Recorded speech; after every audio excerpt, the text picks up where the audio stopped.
Чайный пьяница здесь, доставая траву. Люблю чай, как панда любит бамбук.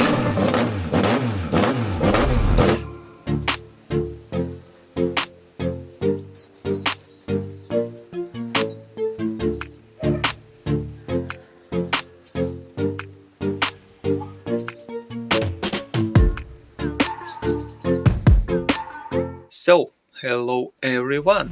Aprilia Leonardo 250 Yamaha engine, carburetor dismounting, disassembling for cleaning. Тем, кто не понял, рекомендую подучить английский хотя бы до базового уровня. Сегодня в меню снятие и разборка карбюратора для последующей его чистки. Начну я с вот этих двух гаек, которые прикрепляют карбюратор к переходной трубе, которая идет во впуск, прямо в головку цилиндров. Далее отсоединю вот эти патрубки охлаждения. Да, я так понимаю, это циркуляция от системы охлаждения заходит в карбюратор. Где-то там проходит что-то там подогревает или охлаждает. Это пока что вопрос открытый. Что там на самом деле происходит, предстоит выяснить. Дальше патрубки отсоединю, карбюратор отсоединю и отсоединю саму вот эту переходную трубу, потому что здесь тоже видны следы людей. Начнем. Я уже сразу подготовил лоток, который буду все складывать. Придется поступить немножко иначе, чем я обозначил в начале. Сначала снять патрубки для того, чтобы появился доступ к этим гайкам, которые я хочу откручивать в первую очередь. Здесь нужны тонкие головки, так как ключом практически невозможно подлезть. Я уже в 3 местах снял, состояние классное. А вот этот хомут, кстати, я вроде видел такие хомуты, но ни разу с ними не работал. Датчик температуры тоже мешался, тоже выкрутил и просто потерял дар речи. В общем, здесь все в состоянии интересном. Я больше не буду упоминать, в каком здесь все состоянии. Видно все невооруженным глазом. Что вот это за клемма? Непонятно. А там видно впускной клапан. Он есть. Это уже хорошо. Каналы прям внушительные. Но на переходной прокладке вот здесь прям явная ступенька. Здесь нет. А здесь начинается. Здесь герметика было недостаточно, решили еще чем-то приклеить. Нужно считать отпечатки пальцев и... Ну, хотя что, я-то знаю, кто это ваял. Ну, так себе, так себе. И удивил вот этот фитинг, который прям явно выступает. А это же впуск. Интересно, так и должно... Ну, походу, так и должно быть. Но это нормально. Зачем так сделано? Почему нельзя было сделать вровень? Ну что, все ожидаемо грязное, в дерьмище.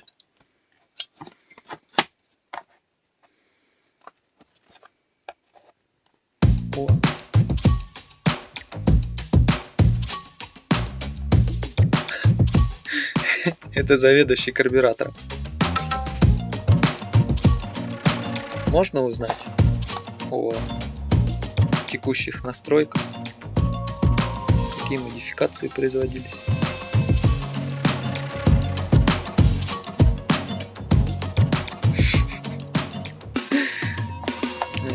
Что? Все, как и предполагалось. Не знаю, как там внутри будет, наверное, промежуточную стадию отсниму, а так, каждый винтик снимать не буду, потому что, понимаете, руки каждый раз вытирать, брать телефон, и это Unreal. Это нецелесообразно. Запомните его таким. В следующем эпизоде вы увидите его разобранным на детали, и, скорее всего, эти детали будут уже чистыми. So, welcome to middle stage. Добро пожаловать на промежуточную стадию. Это было, конечно, что-то. Разобрать все это. Я опять-таки думал, что очень быстро и легко все это осуществлю. Но, как я ошибался. Все винты, во-первых, большинство из них не комплект, следовательно, они однозначно уже откручивались, закручивались и приводились в недостойное состояние. Но при этом, к сожалению, сохраняли свое место в данной системе. Но последнее взаимодействие с ними было, судя по всему, очень давно, так как были они, так как в целом весь карбюратор находился под слоем масляно-грязевой субстанции, и винты под этой субстанцией еще и вкисли в тело карбюратора. Это еще учитывая то, что я уже видел поврежденные винты, сразу подобрал адекватные отвертки. То, что не получалось с первой попытки открутить, я сразу же заливал высокопроникающей жидкостью со всех возможных сторон. Отсюда возникает логичная рекомендация. Если у вас такая же деталь, восстающая из зада, сразу пропитываете высокопроникающей жидкостью все винты, ищите ответное отверстие, то есть как здесь, да, нижняя часть поплавковой камеры крепится к базовой части карбюратора, и винты проходят насквозь. Заливайте с этой стороны, заливайте с ответной стороны, заливайте в щель между плоскостями соприкосновения двух деталей. Это сэкономит вам не только время, но и силы, потому как у меня вчера запястья здесь просто трещали, на весь гараж раздавался хруст моих запястий. При том, что их можно назвать не совсем простыми, немножко тренированными, да, к определенным видам нагрузок, связанных с некоторой периодической механической работой. И даже несмотря на это, двух рук и стола мне не хватало, приходилось пользоваться еще и ногами. Жаль, что вы, конечно, этого не видели, но я думаю, что зрелище со стороны было максимально увлекательным. Одна нога у меня стояла на полу, другая помогала держать тело карбюратора, и двумя руками я осуществлял отвинчивание. Также немного очистил уже все. По вот этой лепнине, оказывается, это единая монолитная деталь с завода, и здесь залепливали, чтобы устранить или предотвратить разгерметизацию. Тело карбюратора тоже немного отшкреб, ничего еще не мыл, просто вот разобрал, что смог, и очистил. Здесь была ржавчина, ну так как это система охлаждения или наоборот подогрева. В целом жиклеры выглядят чисто, но в камерах видны различные осадки и загрязнения. Чего делать не стоит? Это откручивать дроссельную заслонку, так как здесь винтики на концах расклепаны, наблюдается прорезь. Здесь я выкручивал, уже видно, что она плотно выходила, снялась небольшая стружка на выходе винта. Но при этом ось заслонки отсюда не желает деинсталлироваться. Здесь топорного кольца я не вижу. Резиночку отсюда вынул, уплотнительная резинка. Но не желает. Может, с этой стороны, но здесь уже я не желаю открывать неизвестным методом этот узел, потому как не уверен, что я смогу качественно его потом закрыть. Поэтому здесь, в принципе, и все предельно чисто, за исключением вот этих зеленых оттенков. Это напылы краски. Не могу сказать, заводские или нет. Хотя, если они даже под заслонкой, зачем, как, почему, неизвестно. Странно. В целом, самое плачевное состояние имела нижняя часть поплавковой камеры. Здесь были элементы ржавчины, ну и видно, что осадок типа накипи здесь остался. Ось мембраны корродирована. Посадочная плоскость этой оси. Это ответная часть вот этой боковины, где подходит антифриз. Был ли здесь чистый антифриз или, скорее всего, микс, так как прошлый владелец очень тепло отзывался о дистиллированной воде. Залей и можно не париться. Предполагаю, что здесь был микс. Общее состояние мембран. Видно, что подвергалось влаге. Их я, конечно же, буду томить в силиконовых ваннах. Есть у меня такой пунктик. Мембрана вакуумного клапана. Вот это было, конечно, нечто. По моим ощущениям, ее додумались проклеить по контуру суперклеем. Потому как очень похожая такая стеклянная структура, которую приходилось максимально аккуратно из этого паза отскабливать. Не понимаю, здесь во многих местах присутствует герметик. Почему его не использовали здесь? Он здесь был бы максимально подходящим составом, если хотели повысить плотность соприкосновения. Ну и в целом вообще, да, я против герметика-то ничего радикально отрицательного не имею. Я имею негативное ощущение от его обильного и неаккуратного накладывания. А так, если тонким слоем, аккуратно, дозированно, да, то нет проблем. Собственно, для этого он и разработан. Ну что, вот так уже гораздо лучше. Все приведено в достойный вид. Я в процессе подбора винтов на замену тем, которые свои уже отжили после демонтажа. Даже датчик температуры двигателя таким образом разбирается, чистится, моется. Это меня очень радует. Что еще я хочу сделать?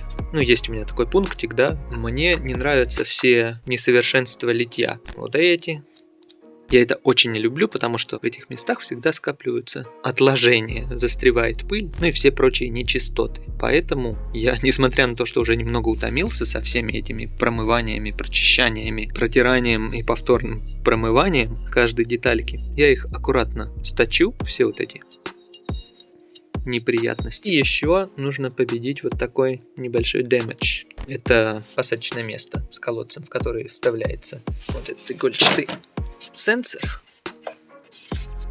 На этом месте было место под винт, который удерживал прижимную скобу полукругом. Он здесь был посажен на розовый герметик. А розовый герметик я видел впервые, если честно. Смотрелось довольно мило. Посадка просто на герметик, на мой взгляд, здесь неуместна. Я думаю, вот эти выступы тоже сточу и попытаюсь разработать скобу, которая будет скреплением под вот этот винт.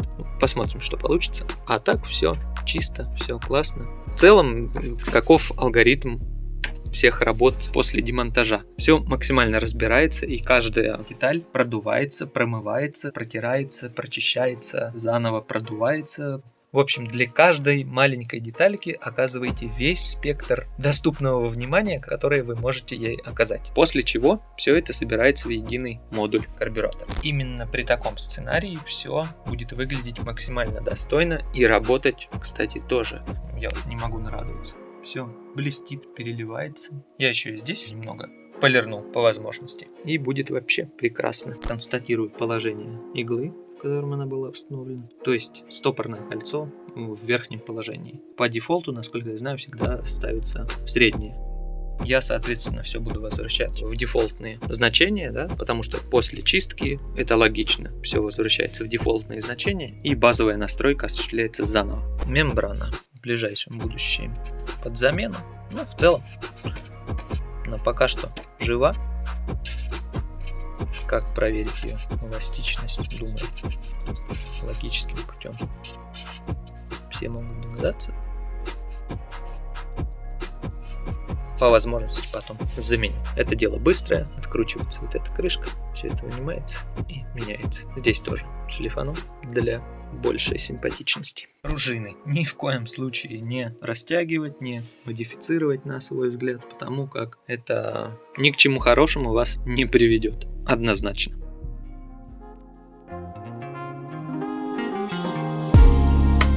Давненько на столе с утра не дымило какао. So, carburetor ready to assembling. Я прям немного утомился. Все это отмывать, перемывать, зачищать, снова продувать и отмывать. Реально утомительный процесс, к которому в последние сессии возвращаться уже не хотелось. Но, наконец-то, все готово. Болтики, гаечки, винтики подобраны, все резинотехнические изделия смазаны. Иглу я передвинул на одно деление выше, то есть стопорное кольцо на одно деление ниже, соответственно игла поднялась на одно деление выше от стокового значения. Потому как выхлопа стандартного нет.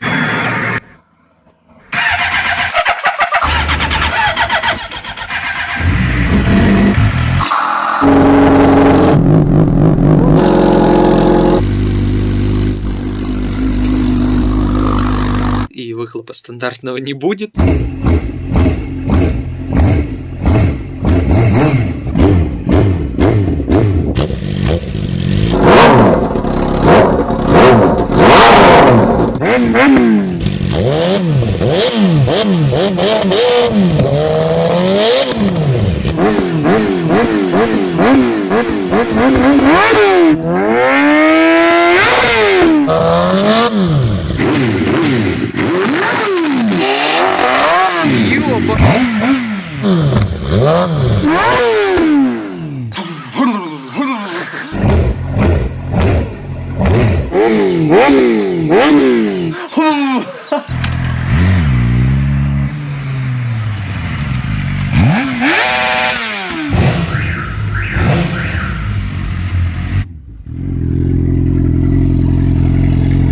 Я должен оставаться дерзким. Это может кончиться плохо. Да ну и хер.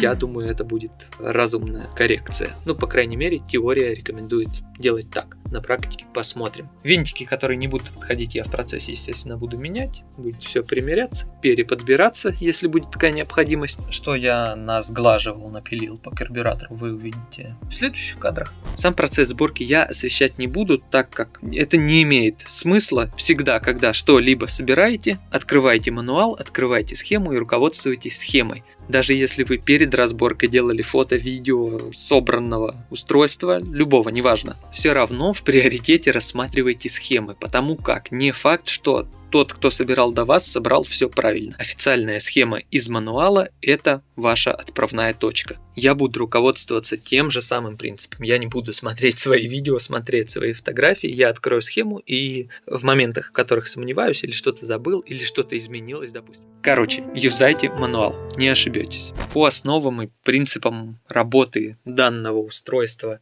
тоже нудить не буду, так как я сам не очень сильно понимаю, с какой там камеры, в какую что распыляется, куда там что накачивает, перекачивает. Очень базовую основу примерно знаю. Остальное мне не интересно, как работает какой там механизм. Я не фанатею этими архаичными устройствами. Электронный впрыск, да, мне все предельно ясно, там мне интересно. Здесь это, на мой взгляд, это прошлое, и в прошлом копаться не люблю, неинтересно. И вам рассказывать не буду. Здесь я вообще воспользуюсь такой мудростью. Зачем вам знать подробное устройство часового механизма? Просто иногда смотрите на часы и узнавайте время. Фикс данного issue, то есть посадочного места, выглядит вот таким образом. Не очень эстетично, но функционально, и я доволен. Одна сторона зажимается винтом, а вторая сторона по методу clip-on. Здесь защелкивается за бортик, а здесь винтом. И все держится великолепно. Вот этот момент, где отсутствует бортик, я использую герметик. Перед использованием герметика во всех местах, где я буду его использовать, где вы, возможно, будете использовать, поверхности обезжирить. Это, соответственно, будет устанавливаться в последнюю очередь. Так как полностью собранный карбюратор будет, нанесу герметик, закреплю и поставлю высыхать. Приступаю.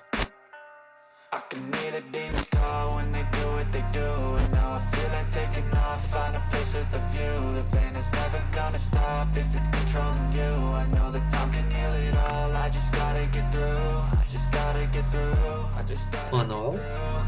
Carburetor Assembling с элементами Adjustments, с элементами настроек. Что здесь следует знать? При установке поплавка ось поплавка вставляется с правой стороны, если мы смотрим на карбюратор со стороны впуска. Вставляется она довольно плотно, то есть именно когда заходит в свое финальное положение, я лично забивал обратной стороной пинцета. Такими более интенсивными ударами, чтобы вес пинцета прям воздействовал на ось. Следующий момент, который заметил при просмотре мануала, это то, что у меня отсутствовала и отсутствует вот эта резинка, которая сообщается с вот этим пином в поддоне поплавковой части. Я ее сейчас, если не подберу, то изготовлю из более крупной, но все равно пином должна распереться должным образом. Высота положения поплавка. Каким образом она выставляется? У многих с этим возникает непонимание, некоторые путаницы, неточные измерения приносят некорректный результат. В результате некорректной настройки. Корректный замер выполняется следующим образом. Карбюратор переводится из состояния стандартного горизонтального в вертикальное для вывешивания поплавка. Видим, что поплавок вывесили и плавно переводим его обратно в горизонтальное положение. И уже к текущему состоянию подставляется линейка или штангенциркуль, замеряется высота от плоскости тела карбюратора до верхней точки поплавка. Должна составлять 27 мм. И для примера метод некорректного замера. Это когда вы также переводите в вертикальное положение и стабилизируете его в горизонтальном. И наблюдается следующая картина. То есть подпружинивающая конусная игла переходит совершенно в другое положение. Она динамически нагружается весом поплавка, и поплавок переходит в некорректное для замера положение. Та же самая история, если вы будете пытаться поднять поплавок методом подкидывания для его рандомной стабилизации. Такой замер будет некорректен. Я немного подгибал каркас, у меня было 26 мм, снова вынимал ось, утапливал лепесток на каркасе поплавка, который покрывается скобой конической иглы, и повторный замер уже показал соответствие результатам в мануале. Отсутствующий O-ring теперь присутствует. можно собирать плавковую камеру. Да, но чтобы ее собрать, нужны винты, которые я в гараже удачно забыл. Фак, я уже хочу спать. Как я замучился с этой древней системой впрыска. А? Интересно, кто-нибудь еще, кроме Доминика Торетто, любит карбюраторы, а? I need your help, Dom. I need your team. Итак, я выспался. Здесь все собрано. Здесь разобрано. Я добрался до Automatic и Choke. И поначалу не поверил, что он вообще разбирается, так как выкрутить вот этот цилиндр, запирающий всю эту систему внутри, было то еще задачей. Разломать его очень не хотелось. Пришлось залить все высокопроникающей жидкостью. И только после этого, максимально аккуратно зажав широкими щипцами, я его выкрутил. Ну, здесь общая система ясна, я разложил так, чтобы было понятно. Вообще, принцип его работы. Многие думают, что здесь какая-то микросхема или что-то подобное, но ничего подобного. Здесь просто два контакта и между ними пластинка-полупроводник. И внутри, к одному из контактов, я так понимаю, неважно к какому, прислоняется вот этот латунно-медный поршень, который от нагрева выдвигается, соответственно, выдвигает всю общую вот эту систему вдоль цилиндрического канала и перекрывает вот это отверстие по мере прогрева. А игла вроде как регулирует подачу топлива через вот это отверстие. Осуществляется переключение между двумя отверстиями, как я понял. Интересный момент, что игла здесь тоже имеет 3 степени регулировки. Но каким образом она должна быть отрегулирована, я абсолютно затрудняюсь сказать, поэтому оставлю в стоке в надежде, что все работает как нужно. В принципе, здесь ломаться-то особо нечему, если есть питание и контакт между основным поршнем с контактом внутри, то все должно работать. Я, конечно, предполагал, что здесь должна быть термопаста между контактом и плоскостью поршня, но нигде такой информации не нашел. Экспериментировать пока не буду. Также интересно, нафига вот в этом пине сделана прорезь, как будто под O-ring. Но, во-первых, нафиг он нужен, во-вторых, его здесь не было и ни у кого нет. Неужели это для формирования тепловой подушки? В общем, вопрос открытый. Немножко проблемно было понять, как снимается вот этот поршень основной, подпружиненный. То есть видно, что все играет и эластично, но в собранном виде понять не удавалось, как же осуществляется разборка. Оказалось, что этот поршень нужно немного на бок, и он снимается с вот этих защелок. O-ring этот немного погрызенный по причине уже известной, да?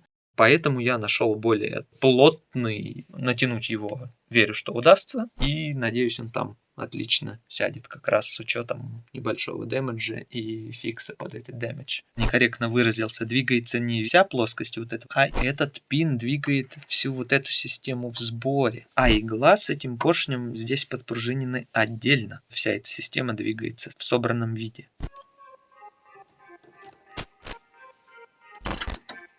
То есть здесь глухой колодец, отверстие отсутствует.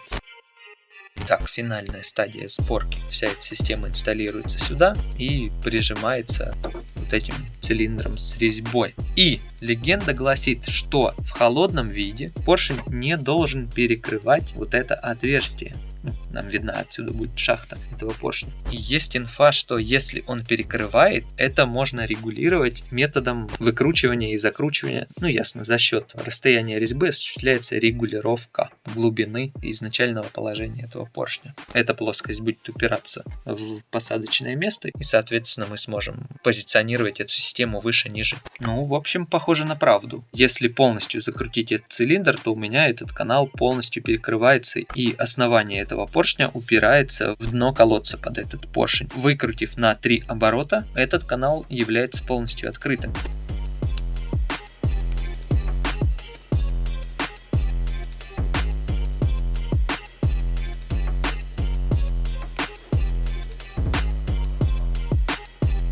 Сейчас я еще проверю, насколько он выдвигается при полном прогреве, перекрывает ли он полностью этот канал как должен. И тогда все будет круто. Проверка выглядит таким образом.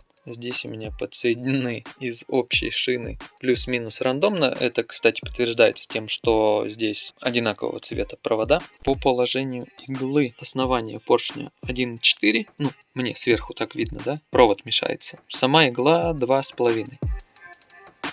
Подсоединено. Вкл. Я в реальном времени ждать не буду. По факту сообщу. Оно работает. Даже без замеров видно.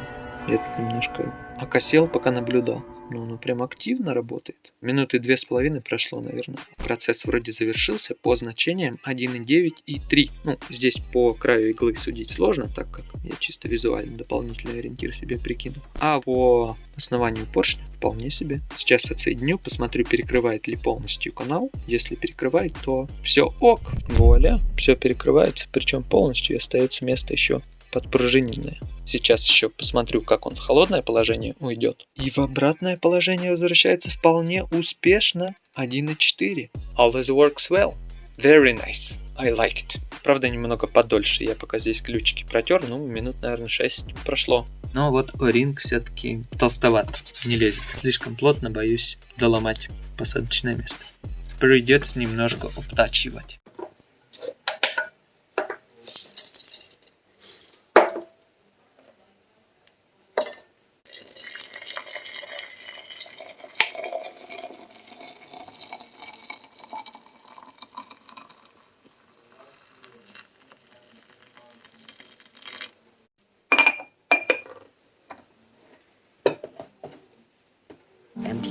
Я говорю, опустоши свой разум.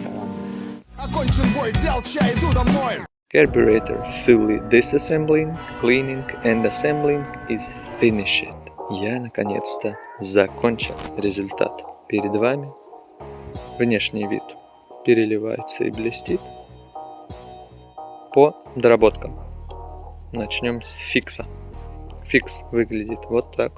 Там под плоскость прижатия и здесь под винт подложил шайбу. Здесь герметик, как и обещал. Обратная сторона по методу клип-он. Да, вот она. Все отлично установилось, и я доволен. Далее. Я немного расширил впуск. Ну, скорее поддержал конусность входного отверстия. Выходное отверстие. То же самое. Если кто-то воодушевится и будет поддерживать конусность, то важно не нарушить, в особенности вон те отверстия, которые вдоль, по периметру дроссельной заслонки. Но я не думаю, что кто-то еще, кроме меня, будет заниматься данными модификациями.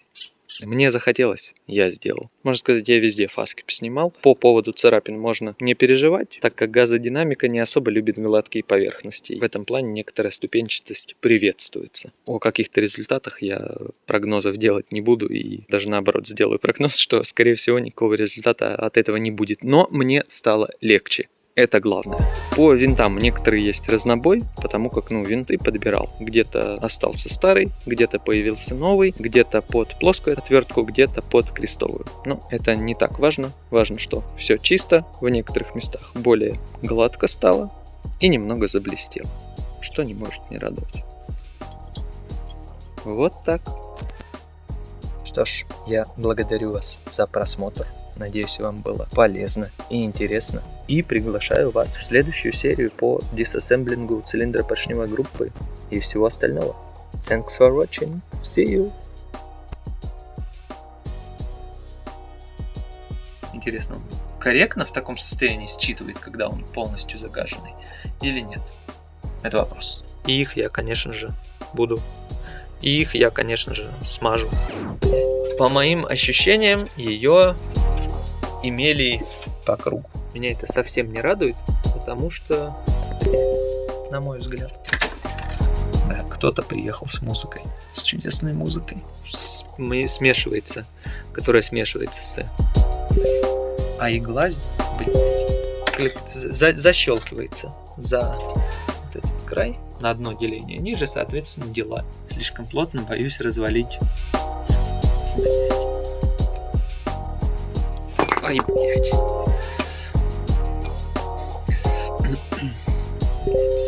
О просмотрах каких-то видео на ютубе можете просто забыть.